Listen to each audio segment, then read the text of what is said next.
Hey, my lovely friends. I hope you guys are doing awesome. So, I want to speak about leadership today. How do we know that you have a calling? I'm going to call it a calling for now. How do you know that you have a calling for leadership? And we know it's a calling because leadership is not for everyone. Not everyone can handle the pressure and the responsibility. People just want to be able to tap out of responsibility when they want. People want to be able to not shoulder the responsibility when they don't want. People want to be able to take a break from leadership, and so it becomes very scary for a lot of people, and they just like, look, I just like to account for just me. I just like to be responsible for just me. If there are any books that you must read, if you're trying to develop yourself, it's definitely going to be some of the leadership books because what it does is that it teaches you about responsibility more than anything. And I probably need to read more of that, of self leadership books. But yeah, people like Jordan Peterson will say over and over again that you need to pick up some responsibility, right? And we know that for everyone, as soon as they pick up responsibility, almost by default, they become better people. We always hear about parents who are concerned about their girl child behaviors. Maybe they're going through adolescence, or maybe they're a bit older, but they're still refusing to grow up in regards to mannerism. How they're thinking, where they're headed towards in life, and you'll always hear them say, "Look, hopefully once they have a child, they will change." And the assumption is that once they shoulder some responsibility, they will change and their priorities will be different. Same goes for men. It's expected that once they have a child that they will change and they will grow up and they will start shouldering some responsibility. Once they get married, and have a wife to take care of, they will start shouldering some responsibility and they will start developing some leadership skills. And then entrepreneurship is one of the hacks to self-development, according to me, for so many different reasons. But once you start feeling that you are responsible for a business, you are responsible for delivering to clients, you are responsible for someone else getting paid, all those things, you start showing some responsibility. And at home, it's easy things like tasks. It's expected of you. People do have expectations of you to keep the house clean, or to cook, or to wash the dishes, keep the garden clean and taken care of. The yard must be clean, all those things. Those are some of the easiest ways to teach leadership and to teach responsibility.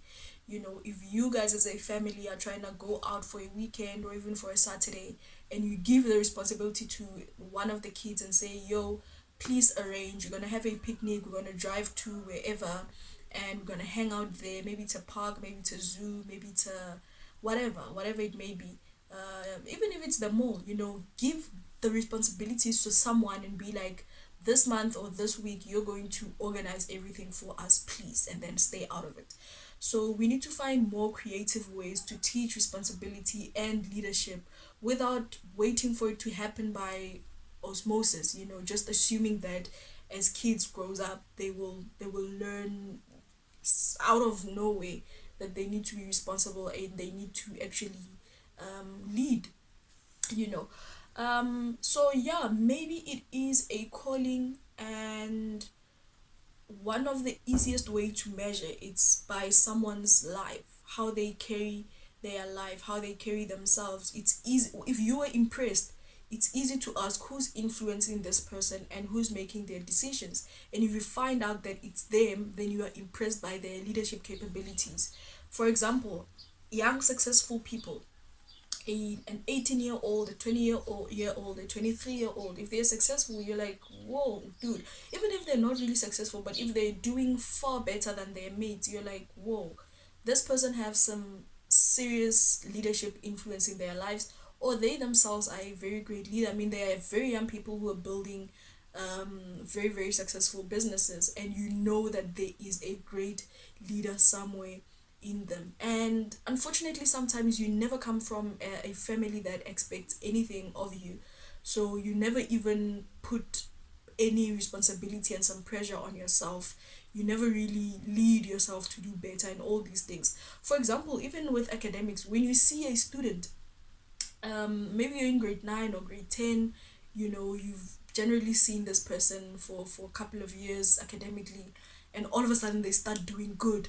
Everybody notices, but very few goes to that person and be like, yo, what changed? Something happened. And usually these people are the people who have answered to the calling of leadership to say, you know what, I need to shoulder the responsibility of how well I do at school, and whether at home there's leadership or not, they had to at some point just take it upon themselves. And we see this even with like the kids who will take their families out of poverty and all those things. At some point they took on the responsibility, and they had to lead to make sure that that happens, whether it's for them or for their whole family, or even in their circles. You find that these people happen to also be the influencers of the group. So Jordan Peterson, he will constantly say, take on some responsibility, um and see how far you can push. Just take that responsibility and see how well you can push. So yeah, man, I just wanted to speak about leadership. How do you know if you should be the leader?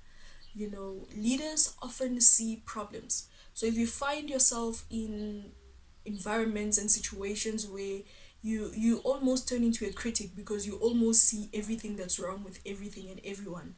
And usually it's not just that. As soon as you start seeing problems, you also need to start generating solutions for these things, to say, I see that there's an issue here. What could make it improve? What could make it better?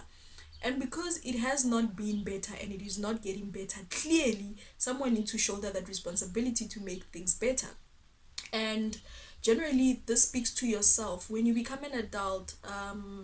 In my head, when you turn 21 and you get the key of independence or freedom or whatever it symbolizes, you must already have figured it out when it comes to responsibility and self leadership. It is expected. However, though, we never really think a lot about it as families, to say, what type of phases do kids go through? What type of support do they need? What type of kids are we trying to raise? And how do we measure? What are the metrics? And when it comes to things like your 21st, that is supposed to be a celebration of, you have grown from this person to this person. This is now what's expected from you.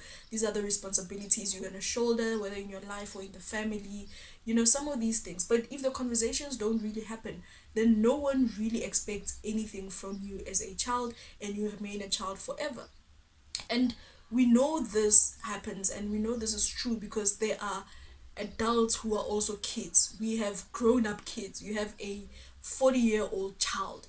You have a 30-year-old kid, in thinking, in behavior, no responsibility, no nothing. 50-year-olds, even people grow old as children. So if you are one person who is fearful of such ignorance, and never shouldering any responsibility and leadership, then you need to pick it up yourself. Yes, Jordan Peterson, again, this is probably the first time I'm mentioning him, but he, I actually forgot what I was going to say. Oh, but he says that you must courageously do it, voluntarily do it. You don't need to wait for people to expect it from you. But if you understand the importance of that exercise for you, then you must be the person that just out of nowhere says, you know what, I'm going to be the first millionaire in the family before turning 30.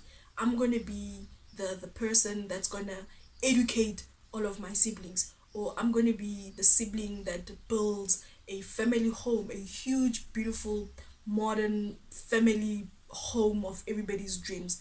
I'm going to be that guy. I'm going to be the first guy to ABC, ABC.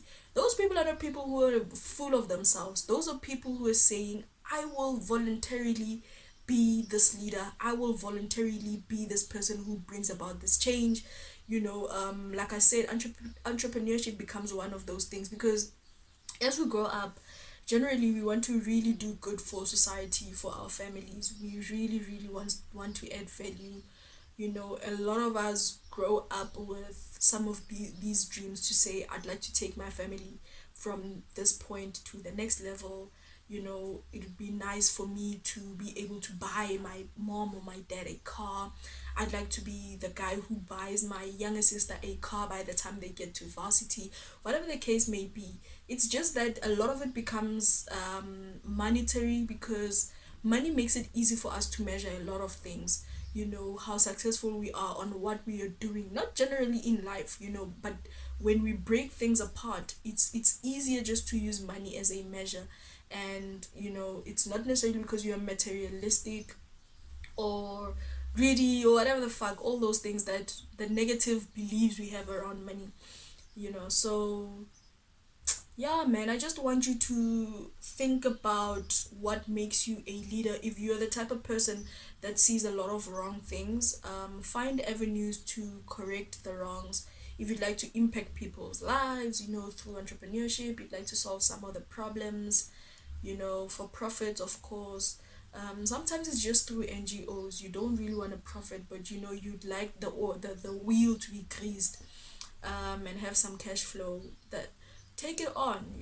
Think for a little bit, what would I like to see happen, even if it's with your own life.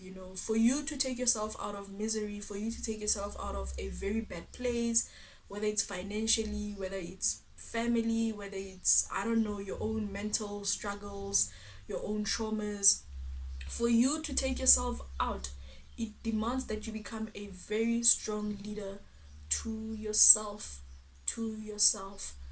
So noma kanjani, if you just want a great life for yourself, you must shoulder a lot of responsibility just for you, to lead yourself to a better future. I don't like making my videos long, but I had some notes here that says, oh, some of the things is that if you question leadership, if you question authority, those are some of the hints to say to you that, look, you might need to answer this call of leadership, because clearly you have problems with the leaders around you. Clearly you have problems with how things are being done. Clearly you think there's a lot of improvement that can be made to a lot of things around you. Then you must make it happen, and you must take that responsibility to say, I will make it happen. So I was dropped in here the other day, and I said that for you to be a great leader, you need to know where we come from, a founding story. So if it's you, because we're always trying to move forward. So whether it's you must know where you're coming from. If it's your family, you must understand the history of your family. Where does it come from? Why are they where? Why are we where we are? And what would I like to see happen? And then the second thing says why we can't stay here. So as a person, if it's an individual journey, why can you not remain the same? If it's for your business, why can't your business remain the same? Why must things get better? And if it's your relationship, why can't your relationship stay where they are? What needs to improve? If it's your family, why can't the state of my family remain here? You need to answer these questions. I'm just going to go quickly through the other ones, where we are going. So this is for you, for your team, for your family, for your own individual personal journey, how we are going to get there. Beliefs and values. Obviously, for things to change, people must change. For your future to change, you must change. For your company's future to change, the values and the culture must change. If you're trying to move your family forward, obviously things need to be done a bit differently. So you need to answer in detail, the values, what needs to happen, the responsibilities of each person, the impact of what they do or what they don't do, etc, who we serve, the story of who we serve, who or what, so this speaks to largely the vision. So you're not serving each other, and I always say like that with families, if families shouldn't serve each others as individuals, they should serve the family vision. Same goes for the company. You're not serving clients per se, you're not serving each other as employees, you're not even serving your manager.